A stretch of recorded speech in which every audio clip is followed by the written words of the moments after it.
somos Paul Dury y Carolina Dury. Venimos de Georgia, Estados Unidos, y bueno, 4 años conociéndonos, pero para la gloria del Señor, ya 1 año casados. Nos casamos el año pasado, el 23 de octubre, sin imaginarnos que estaríamos aquí en Israel celebrando nuestro primer añito de matrimonio. Llega mucho al corazón porque no me imaginé estar acá en este país con tanta belleza. Es una experiencia que deberían vivir otras personas, tener la oportunidad de aquí en Israel renovar los votos, no importa si es 1 añito, es bonito, se siente espectacular. First off, this experience coming to Israel was #1 on my bucket list ever since I surrendered to the Lord. So just the opportunity to be here alone is absolutely fantastic and amazing. But what's even better than all of that is that I get to spend it here with my other half. We've been married for a year. It was our opportunity to spend our first year's anniversary, and what better place to experience your anniversary in covenant with God than to be in Israel. I mean, we have seen and visited so many places that when you read the Word and you study the Bible, it's definitely powerful within itself, but to be able to visually see all of these places as you're studying, it opens up a whole new dimension, so to speak. And I know for the past few days that we've been together, we've been walking side by side in the Bible together, experiencing different things and talking about it and discussing it and referencing things to our own relationship and marriage. And it's just, I think for Carolina and I, it's taking us to another level in our marriage, in oneness and unity with God. And from my personal perspective, any married couple, this is a must. This is an absolute must to come to Israel, to spend time in the Holy Land together. And if the opportunity is there to renew your vows, go for it. Go all out. Go big or go home. That's what it's about. And I think that's what we've been able to do. And I'm truly blessed. I am truly blessed to have Carolina in my life. I'm truly blessed to be able to spend our 1-year anniversary here in Israel with her, and just another chapter as far as we're concerned, that God holds the pen and He's writing, and we're going to let Him write this chapter. And the sky isn't even the limit. So we're blessed and we're excited. Shalom. Shalom. Aquí llegamos al final de la serie Siguiendo las Huellas Frescas de Jesús. Y qué mejor lugar para terminar que la tumba vacía. Yo creo que aquí cualquier cristiano que tenga la oportunidad y que Dios le dé ese privilegio debería estar en este lugar. Entrar a un sitio donde hay un gran letrero que dice: Él no está aquí, ha resucitado. Entrar a aquel lugar donde los ángeles dijeron: Jesucristo está vivo. Y yo creo que nosotros deberíamos vivir esa experiencia personal mientras Dios nos dé la oportunidad de hacerlo. Buenos días, soy el pastor Carlos Ríos y este es nuestro devocional Maná, una aventura diaria con Dios. Estamos por los lados, ayer estuvimos en el Muro de los Lamentos, ahí está la explanada del templo. Y si seguimos caminando por esos lugares, nos vamos a encontrar algo que los guías llaman la Vía Dolorosa. Parte de la Vía Dolorosa, pues ellos dicen que es el camino por donde Jesús arrastró la cruz. Y vamos a llegar a un lugar que se llama la Fortaleza Antonia. A eso me voy a referir el día de hoy. A ese lugar, a ese recorrido cuando Jesús toma la cruz. Y yo quisiera que habláramos un poquitico hoy de lo que significa o debería significar el dolor para un cristiano y para un hijo de Dios. Los evangelios cuentan que ese gran sufrimiento de Jesús tuvo lugar en varios escenarios, pero uno de ellos fue el pretorio, el lugar donde Jesús fue juzgado, condenado a muerte por Poncio Pilato. Y precisamente una de las tradiciones de la historia situaba este tribunal en la Torre Antonia, una fortificación construida por Herodes junto a una de las esquinas del complejo templo de Jerusalén, y de la que hoy apenas se conserva la roca que le servía de base. Si hablamos un poquitico de las generalidades, podemos decir que según los 4 evangelios, después de que Jesús fue prendido, fue objeto de un vaivén entre las diferentes autoridades de la ciudad. Todos los 4 evangelistas difieren en cuanto al recorrido de Jesús como prisionero. Por ejemplo, mientras que en el Evangelio de Juan es interrogado por Anás, en la narración de los sinópticos, los guardias judíos lo llevan directamente a la casa del sumo sacerdote, llamado Caifás.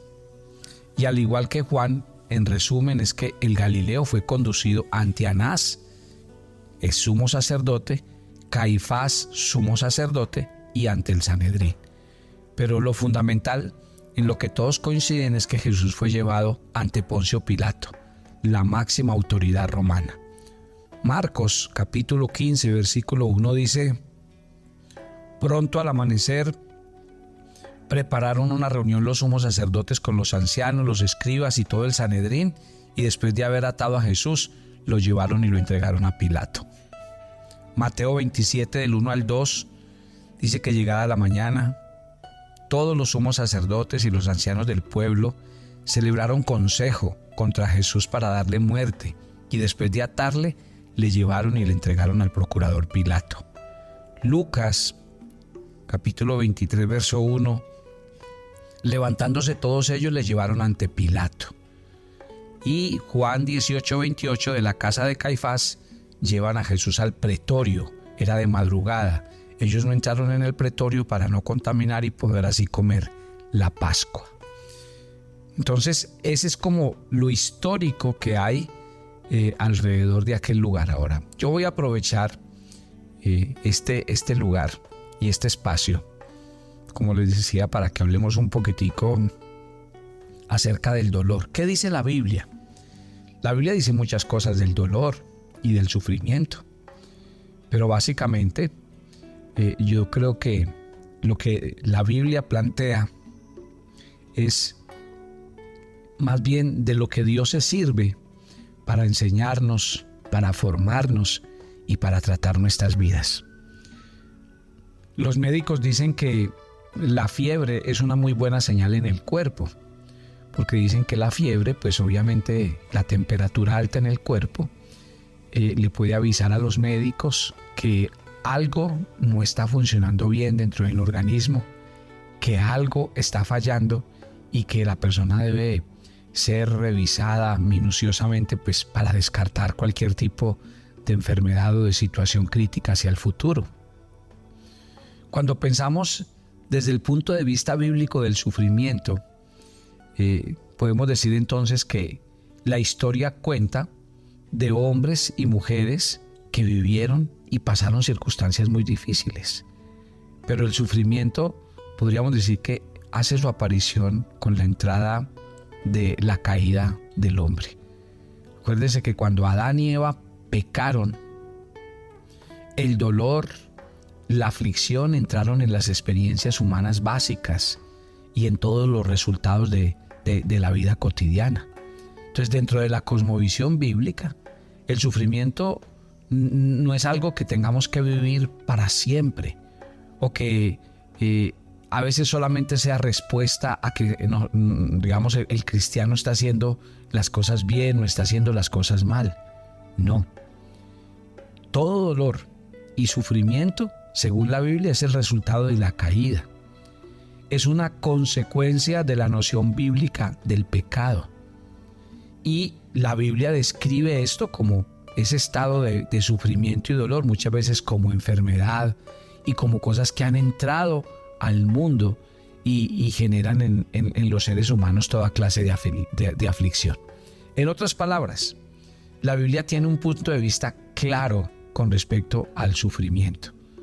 Primero, lo que dice la Biblia es que el sufrimiento no ha sido para siempre, desde siempre, y que no lo será para siempre. Es solo un capítulo que aparece en la historia del hombre, como con la aparición del pecado. Pero también dice la Biblia y nos da una tremenda esperanza lo que nos plantea la palabra de Dios. Ahora, si usted mira el sufrimiento dentro del proceso bíblico, por ejemplo, hay un libro completo de la Biblia que se llama Lamentaciones, lo escribió Jeremías, y según la tradición registra oraciones cargadas de dolor de parte del profeta. Jeremías, después de que Jerusalén fue saqueada, el templo fue destruido por ahí en el año 587 a.C., en el libro de los Salmos, que es una colección de esos cantos y poemas utilizados, cuentan de estos lamentos.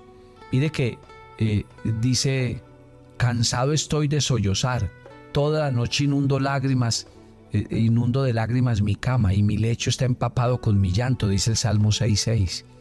El Salmo 13 dice: ¿hasta cuándo, Señor, me seguirás olvidando? ¿Hasta cuándo esconderás tu rostro de mí? ¿Hasta cuándo he de estar angustiado y de sufrir cada día en mi corazón? Y el Salmo 42 dice: mis lágrimas son mi pan de día y de noche, mientras me echan cara a todas horas diciéndome: ¿dónde está tu Dios? Y el Salmo 88 dice: me has echado en el foso más profundo, en el más tenebroso de los abismos. Ahora, obviamente, la Biblia nos habla de que todo cristiano e hijo de Dios entiende que siempre el Señor, a pesar de que el dolor está ahí y la aflicción llega al corazón, Dios se sirve de todas esas situaciones para sanarnos, para restaurarnos, para desarrollar nuestro carácter. Uno lo nota en la Biblia, una y otra vez. Miren los hombres de la Biblia, un hombre como Job. La mayor parte del libro de Job consiste en diálogos entre él y sus amigos, de los cuales ellos todo el tiempo, como que lo están llevando contra Dios, diciendo: tú no tienes por qué sufrir, ¿por qué la pasas mal si tú tienes a Dios? Pero precisamente cuando la Biblia habla de Job, habla de cómo Dios se sirve de un propósito especial para que el dolor se convierta en una fuente de crecimiento, de madurez. En el caso de Jesús, que es el caso que estamos leyendo esta mañana, a mí me llama mucho la atención porque la vida de Jesús es contraria a lo que nos enseña el mundo moderno. El mundo moderno todo el tiempo nos está fustigando con el tema del éxito, con el tema de que un cristiano y a un hijo de Dios tiene que ser una persona exitosa, tiene que ser una persona brillante, tiene que ser una persona rica. Muchos cristianos a mí me dicen: pastor, pero si somos hijos de Dios y Dios es el dueño del oro y la plata, y Dios es el dueño de todas las cosas, ¿por qué un cristiano tiene que vivir pobre?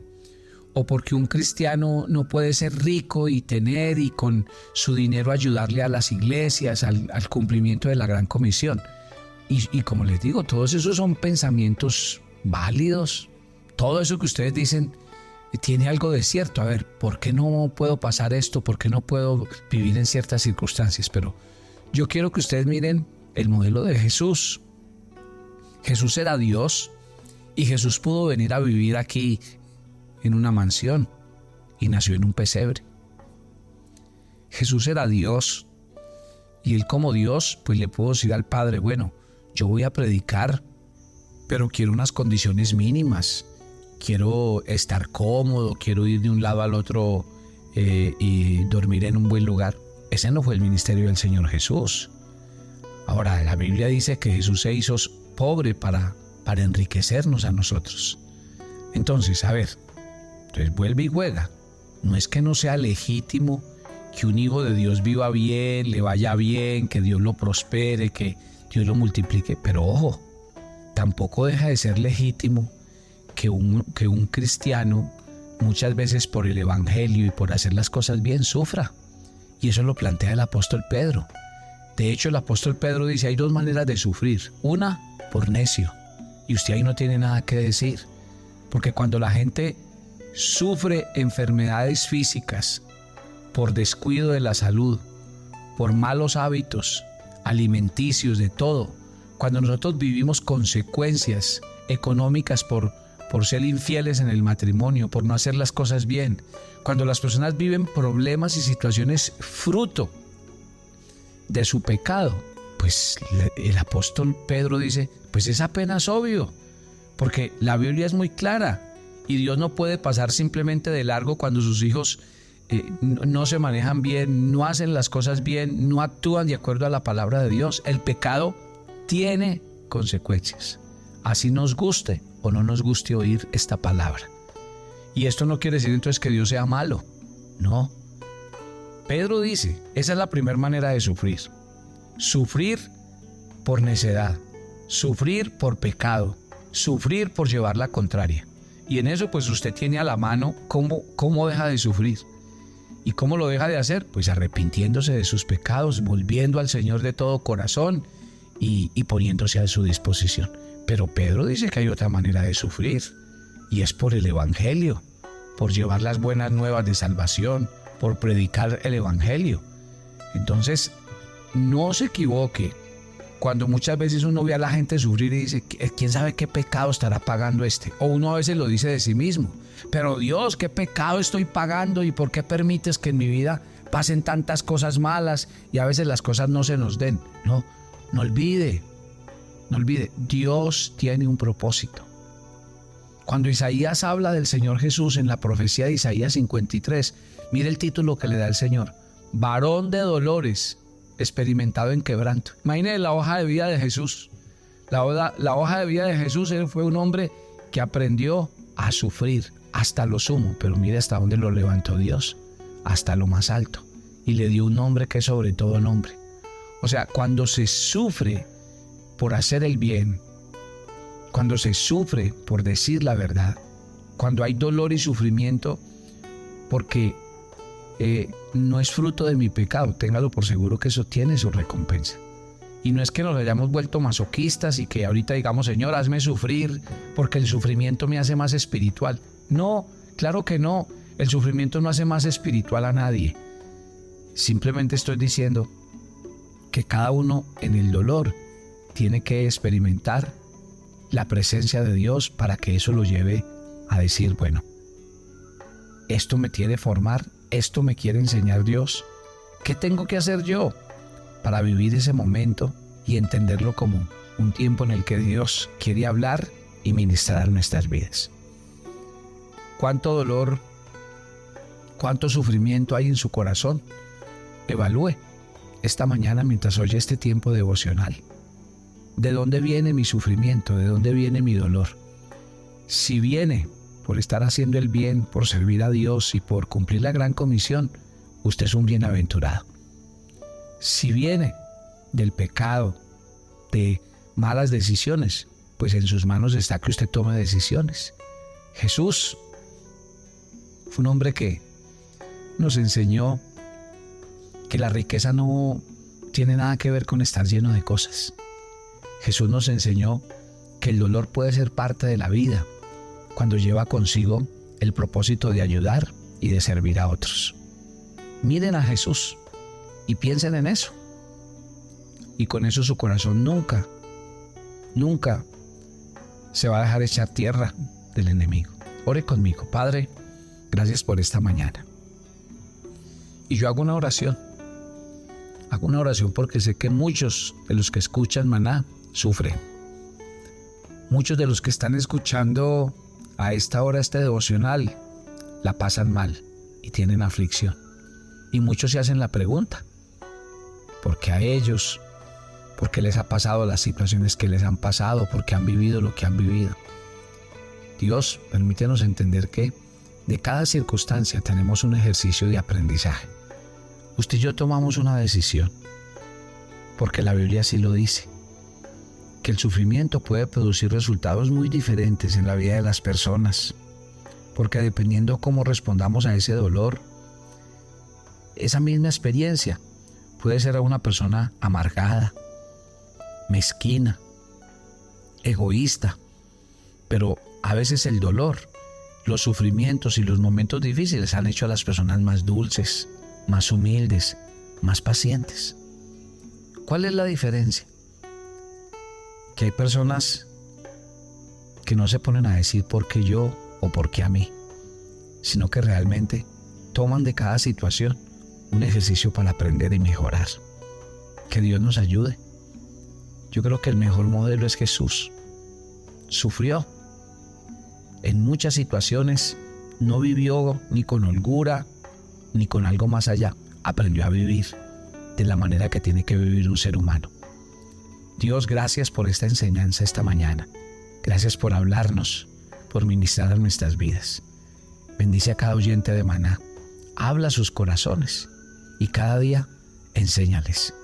Que Dios hoy ponga aceite en tus heridas. Que Dios hoy te sane y te restaure en tu alma, en tu cuerpo y en tu espíritu. Y que experimentes la presencia de Dios contigo. Dios los guarde en este día, su presencia los acompañe y los guíe en todo. En Cristo Jesús. Amén. Amén. Dios los bendiga. Fue un bello momento en Israel.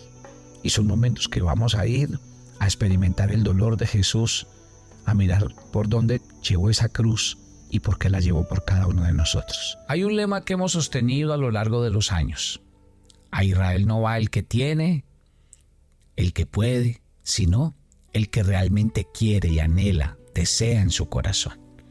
Si Dios ha colocado ese sentir en su corazón, lo que hay que hacer es dar los pasos de fe y creerle al Señor e ir con nosotros a una aventura que va a marcar su vida y su corazón. Así que quiero invitarles a que hagan parte de esta maravillosa experiencia. No lo piense y recuerde que aquí estamos. Esta es nuestra información, aquí nos puede llamar, le enviamos todo el recorrido, le enviamos todos los servicios y absolutamente todo aquello a lo que usted puede acceder. Mi número telefónico 300-429-8001. Bendiciones para todos.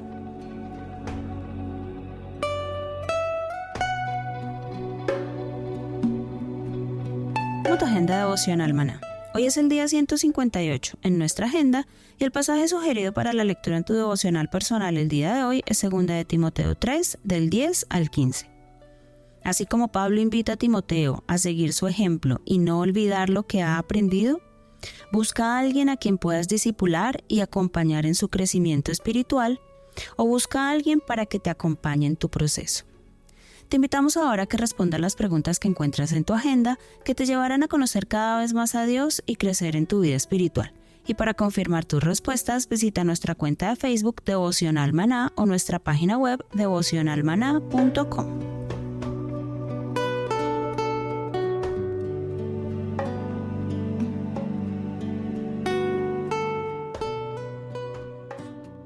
Los llevaremos en una travesía de 15 días por los países de Turquía e Israel.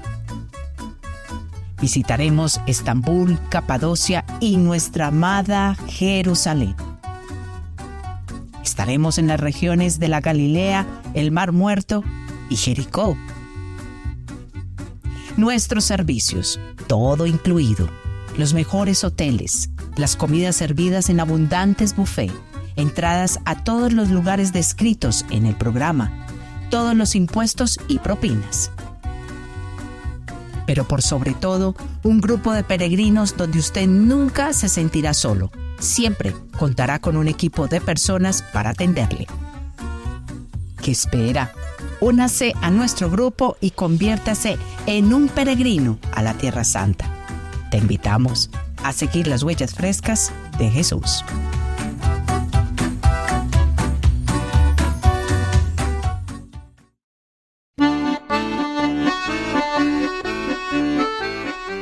Bienvenidos a nuestra peregrinación a Tierra Santa.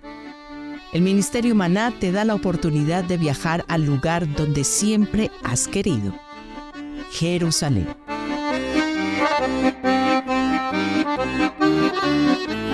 Y ofreceremos no un viaje, sino una peregrinación a la tierra de la Biblia. Cada sitio, cada sendero, cada piedra da testimonio de que este es el lugar que Dios escogió y donde Jesús hizo su ministerio.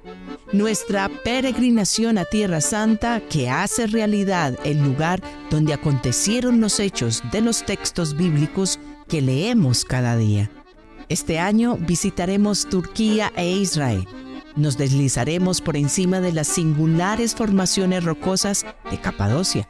En una maravillosa experiencia nos subiremos en un globo aerostático y desde allí contemplar a 2000 pies de altura las chimeneas de Hadas desde una perspectiva única. Nuestro recorrido irá desde octubre 31 al 14 de noviembre, con todo incluido. Te invitamos a que sigas las huellas frescas de Jesús.